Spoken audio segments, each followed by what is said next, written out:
I was about 4 or 5 years old and my parents had just separated. My mum was living in a 2-bedroom apartment. I had my own room, but I preferred to sleep in her bed whenever I was staying with her. Our 2 bedrooms were at the end of a hallway, directly across from each other. Our apartment was on the first floor. I remember that it was in the middle of summer and my mum had just opened a window in her room, which was directly behind the bed, above the headboard. Anyway, I woke up in the middle of the night and remember sitting up and seeing our cat was sitting in the doorframe of my mum's room. Her door was open and you could partially see into my bedroom. This was strange because our cat was typically always in bed with us. As I was watching him, he walked into my bedroom and meowed. I turned to face my mum and wake her up. In the 3 to 4 seconds it took for her to wake up and ask me what was wrong, we both looked back up in the doorframe and there was a man standing by my open door, making his way out of my bedroom. I still don't know how she managed to do it so quickly, but my mother proceeded to pick me up and literally throw me through the screen window. Again, we were on the first floor and it was maybe a 3-foot drop to the ground. She quickly followed and we were able to start screaming for help and someone called 911. The police came and didn't see any signs of forced entry, only that our front door was unlocked, which led them to believe that the man must have exited that way.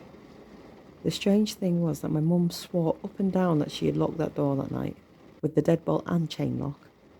About a week later, she was cleaning the kitchen and opened up our water heater closet and found a notebook with names and drawings, as well as a pair of gloves and some gum wrappers.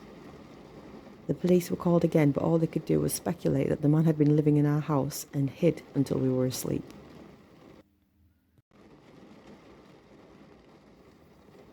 A terrifying but true story I experienced when I was 12.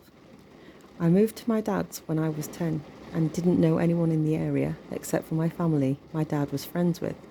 Single mum with 3 kids. Luckily there was a girl a couple of years older than me, 12 at the time I'd met her.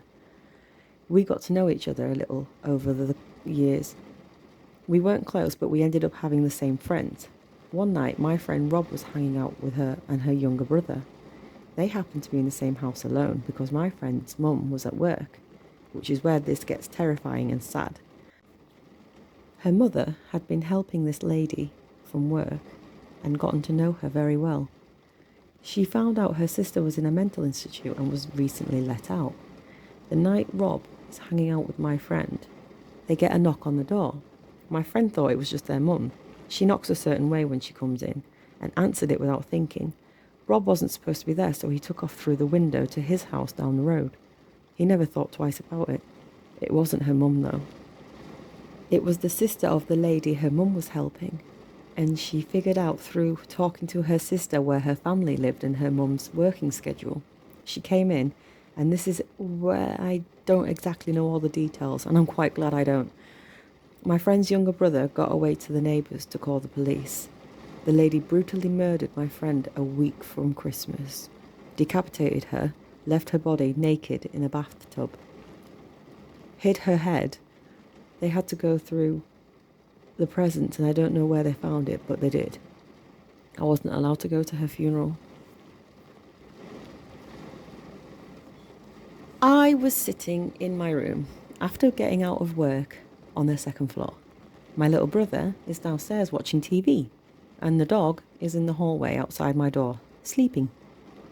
All of a sudden, the dog starts making all kinds of racket, jumping around, barking, clacking nails, howling. I go to see what's up and I hear, "Oh, that's a good girl," in a male voice.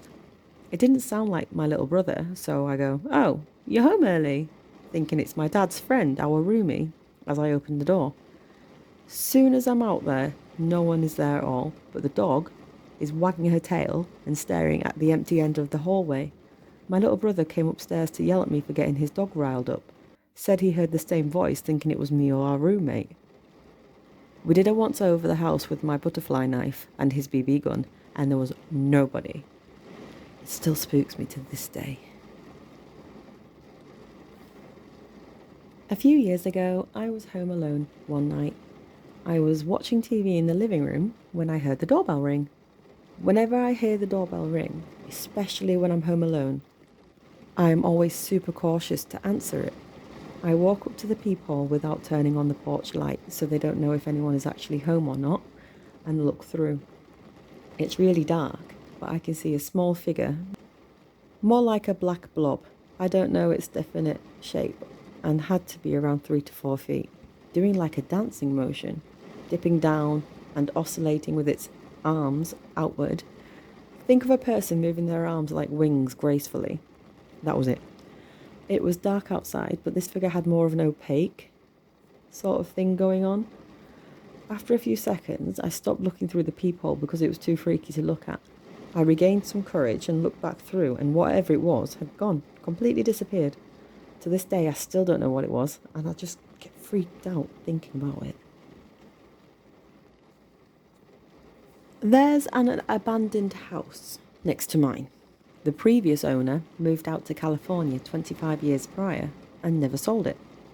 I got a flashlight, gloves, and pushed the window open and went inside, starting with the basement. In the basement was a grand piano, still plays, and very much out of tune. Old World War II stuff, what seemed to be a signed Elvis poster, some other really cool shit no one ever would have left behind, to be honest. There's basically a whole story in that basement, including a broken wedding picture frame and instruments everywhere. On the main floor was an unmade bed, moulded food, still in the fridge, and on the stovetop, half-empty beers turned solid, lights that had still not been turned off, and then when I started walking upstairs, I heard crying from one side of the room. Yeah, that's when I freaked the fuck out, and haven't been there since. This story happened in the late 80s, early 90s, and I was around 6 to 7 years old. I'm home alone with my sister, who was at the time 14, 15-ish. We grew up in a small Texas town. Everybody knows everybody. We are home alone this particular night, and my folks let my sister babysit me frequently. We always got along due to our age gap. Anyway, it's about 8 p.m. in the winter. Deserts get pretty damn cold in the winter. So it is dark, and we are in the common room since that is where the TV was, watching 60 Minutes or 48 Hours or Hard Copy or some crap. Those 1-hour news pieces on CBS that chronicle large crimes and death, you know. This one was a typical story.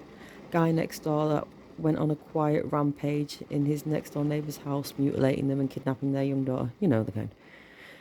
Well, the thing about our house common room is the door leading to the backyard was a large glass door on a wall of floor-to-ceiling windows. Nothing but blackness beyond it, unless you have the back light on, which we didn't. The front door is on the other side of the room with a small entryway. This is a solid door, so you cannot see what is behind it, with the glass storm door on the outside of it. After 45 minutes into the show, they were talking about going on this crazy manhunt for this guy. And bam, bam, bam, bam. Front door bangs like crazy. We jump the fuck up and scream like banshees. Dead silence now. The only lights on in the house are the kitchen down the hall from the common room and the light from the TV. We started thinking something on the porch had simply blown against the door. This was West Texas. Crazy strong wind out that way. Well, a minute or two of silence and us holding each other post-adrenaline overdose passes. Just when we are about to declare everything is safe and we hear the storm door on the outside of the front door close. Someone had to have opened the door to be able to bang on the front door like that. We were both frozen in the middle of the room, on the floor where we'd been watching TV. My sister crawls over to the TV and turns it off. It was an old TV, so you had to turn that metal dial to switch it off, which it does, but with a mildly loud thunk. Now it is just us in a room, dimly lit by the kitchen light down the hall. I can't remember how much time passed, with me frozen and my sister still crouched by the now off TV, but we make it eye contact and keep looking at the front door. I remember this part vividly. I'm on my knees, sitting on my feet, and I turn around to look at the back wall of the window and the glass door. We hear and I see the back door knob turn. It was locked on the knob, but not deadbolted. It rattled slightly as if someone is gently trying the handle. Neither of us make a sound. We just held our breath. And then, bam, bam, bam, bam, bam. Loud as hell, someone is trying to force the door open, just jerking it back and forth. The whole wall of windows is vibrating violently, and I can see with each jerk of the door how my slight reflection gets fuzzy, then clear, then fuzzy. My sister flips her shit, screams bloody murder. I am still frozen on the floor. She gets up, basically drags me into her bedroom, slams the door, throws the mattress and anything she can get in front of the door. Thankfully, she had remembered the phone, one of those ungodly heavy beige plastic long metal antenna portable phones. We still had to direct dial the sheriff there, and in her panic didn't remember the number.